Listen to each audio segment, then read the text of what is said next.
Well, extreme heat is being felt all over the world, including here in Canada. Rising temperatures aren't only bad for the environment, they're also dangerous for your health. For a closer look at the impact of heat warnings on our health, we're joined by Dr. Christopher Labos, an epidemiologist, cardiologist as well in Montreal. Thank you for joining us this morning.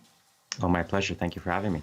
So can you tell us, beyond the obvious sort of urge to jump in a swimming pool when temperatures are like this to cool off, what happens to the human body when it's exposed to the kind of extreme heat that we've really been seeing in various parts of this country?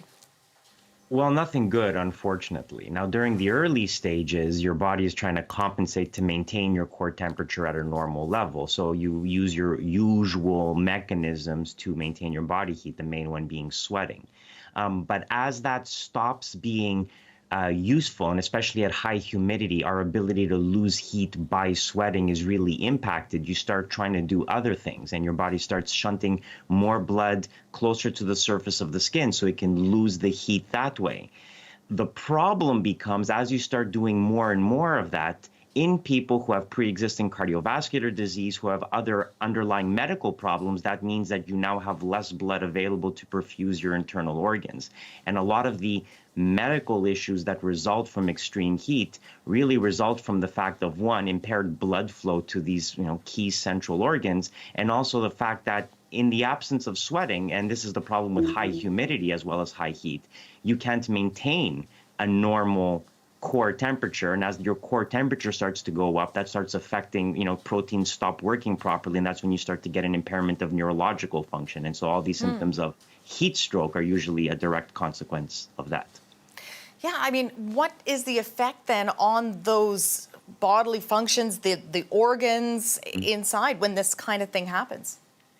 So we can take it organ system by organ system. The first thing is that your cardiovascular system is not able to keep up. And so the first signs, especially when you're talking about young kids, but also adults who are out playing in the sun, they start to develop what's referred to as heat exhaustion. So they no longer have the capacity to maintain a certain exercise output. So you just fatigue much more easily when it's this hot.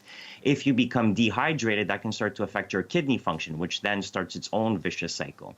And as we start to get into the neurological impairments or the heat stroke end of the spectrum, that's when you start off with, fairly minor symptoms to begin with. You might just be a little bit disoriented, a little bit confused, and you might not even notice that you're behaving in an odd fashion. It's the people around you who are going to notice the change. But then as that gets steadily worse, then you can start to have loss of consciousness, you can have seizures, and you can actually die. People do die of hyperthermia, of excessive heat like this. So it's not a trivial matter by any means. Yeah, some pretty serious consequences to the heat here. And as you say, even death. But as a cardiologist, when temperatures are reaching what we've seen, I think yesterday where we are here, it was 40 with the humidex. How concerned are you with heart health and the effect on people's health?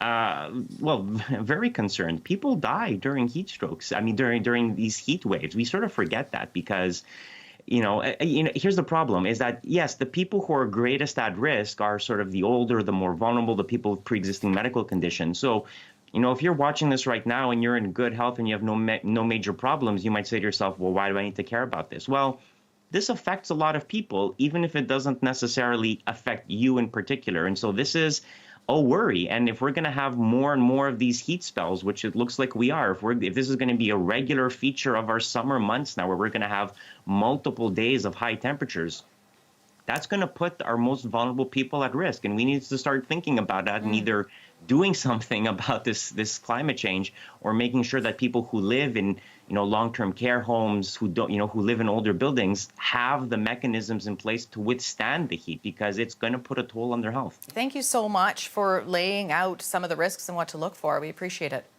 My pleasure. Take care.